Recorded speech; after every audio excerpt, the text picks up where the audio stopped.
If you abhor the IRS, like me, you probably don't want to pay them any more money than you actually have to, and that includes any penalties and interest. Well, here's a tip that you can take away so you can reduce the total amount of penalties that you actually paid to the IRS. So as we're getting close to that January 15th Q4 estimated tax payment, a lot of people are starting to wonder if they're going to get a tax refund or if they're going to have to pay any taxes come April 15th. Well, I want to take this time to remind you that technically if you get a refund, that was a interest-free loan that you gave to the government. Now, sometimes it works for people to get a refund back, but if you are really good with money, you understand the concept of time value of money. So you know that you can use that money and keep it in your possession for longer so you can use it to invest in your business, find other investments, whatever the case may be.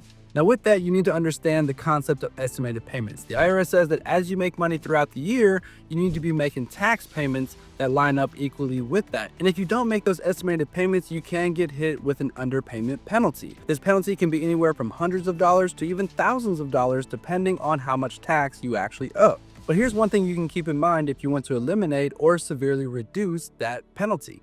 Well, these are some of the safe harbors for that penalty. The first one is if you owe less than $1,000 come tax time. If you owe less than $1,000 come tax time, then you won't have this penalty tacked on. But there's also other options available to you. So the very first option is if you pay 100% of last year's tax. So these are the two safe harbor options for eliminating that underpayment penalty. The first one is if you pay 90% of this year's tax, then you won't owe any underpayment penalty. The second one is broken down into two separate options. You can pay either 90% of the current year's tax and you can eliminate that penalty. This would involve you having meticulous planning throughout the year so you can constantly stay up on what your liability may be. So it's either the lesser of 90% of the current liability, or if you make less than $150,000, it's 100% of the prior year tax return, or if you make over $150K, then it's 110% of the prior year tax return.